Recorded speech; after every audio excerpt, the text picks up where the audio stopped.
گلگت بلتستان میں نگران وزیر اعلیٰ میر افضل خان اپنے عہدے کا حلف لے چکے ہیں اور اگلے 24 سے 48 گھنٹوں میں وہ اپنی کابینہ کا بھی اعلان کرنے جا رہے ہیں۔ گلگت بلتستان میں اگلے 60 روز کے اندر انتخابات ہونے کی تیاریاں جو ہیں وہ کی جا رہی ہیں اور الیکشن شیڈول کا بھی اعلان ہونے والا ہے۔ اس وقت ہمارے ساتھ دیامر استور ڈویژن کی پاکستان تحریک انصاف کی صدر ناز گل صاحبہ موجود ہیں۔ ان سے ہم تھوڑی سی سیاسی صورتحال پر بالخصوص دیامر اور استور کے حوالے سے بات کریں گے۔ میڈم بہت شکریہ کہ آپ نے وقت دیا۔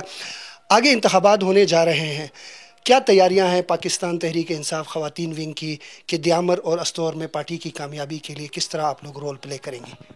تو دیکھیں انشاءاللہ ہمارا سب سے جو پہلا کام ہے وہ سیلف اویئرنیس، خود آگہی کا ہے، ٹھیک ہے، کہ عورتوں میں شعور بیدار کیا جائے، ٹھیک ہے، کیونکہ عورت جو ہے وہ ہر معاشرے کی طاقت ہوتی ہے۔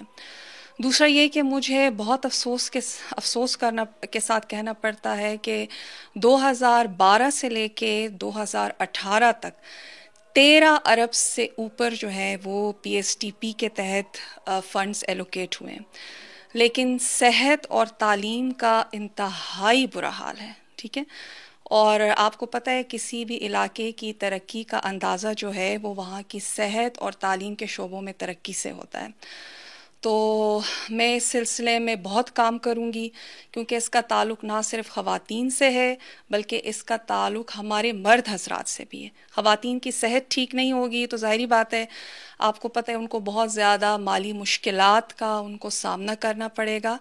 ہر علاقے میں، دیامر میں، استور میں صحت اور تعلیم کا جو شعبہ ہے اس کا مضبوط ہونا بہت ضروری ہے، ٹھیک ہے۔ مجھے بہت افسوس ہے کہ دیامر میں فیمیل وارڈز کا کوئی وجود نہیں ہے۔ ہر سال جون کے مہینے میں وہاں پہ اینٹیں رکھی جاتی ہیں، جب جون کا مہینہ گزر جاتا ہے تو وہ اینٹیں بھی اٹھا دی جاتی ہیں۔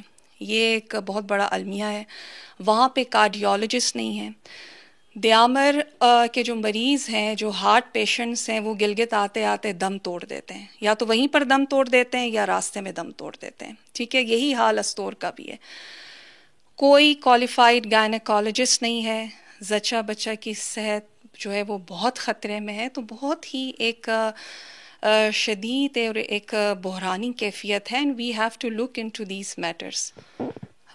دیکھیں انشاءاللہ ہمیں امید ہے کہ ہم پہلے تو یہ کہ تحریک انصاف کی حکومت آئے گی، ٹھیک ہے، اور ہم ایز اے پولیٹیکل ایکٹیوسٹ، ٹھیک ہے، ہم عمران خان کے ویژن کو ہم آگے بڑھائیں گے، ٹھیک ہے، اور ہم روٹ لیول پہ جیسے عمران خان کا یہی ویژن ہے کہ جو عام آدمی ہے اس کو فائدہ پہنچے، ٹھیک ہے، اور ایک میری بہت بڑی خواہش ہے اور میں امید کرتی ہوں کہ اللہ تعالیٰ مجھے اس کا موقع دے کہ میں جو سب سے مین ایشو ہے یہاں پہ، تو میرا بہت دل روتا ہے یہاں پہ بے روزگار نوجوانوں کو دیکھتے ہوئے، تو اس سلسلے میں ایک انٹرنیشنل فاؤنڈیشن کے ساتھ میں رابطے میں ہوں جو سکلز ڈیولپمنٹ پہ کام کرتے ہیں اور کرنا چاہتے ہیں، ٹھیک ہے۔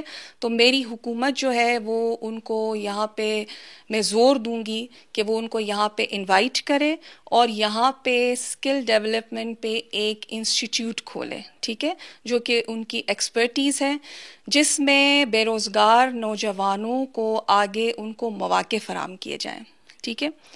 تو یہ جو ہے اس میں میرا کام کرنے کا ارادہ ہے، تو انشاءاللہ العزیز اللہ تعالیٰ ہمیں کامیاب کرے گا۔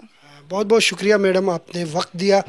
ناظرین، گلگت بلتستان میں اگست میں انتخابات متوقع ہیں اور جو بھی نئی حکومت آئے گی اس سے عوام کو توقعات وابستہ ہیں کہ وہ اس خطے کے اور خصوصاً نہ صرف دیامر استور بلکہ پورے گلگت بلتستان میں جو عوام کو درپیش مسائل ہیں ان کے حل کے لیے منتخب قیادت اور پارٹی عہدیدار اپنا کردار ادا کریں گے۔ کیمرہ ٹیم کے ساتھ عبد الرحمن بخاری، گلگت۔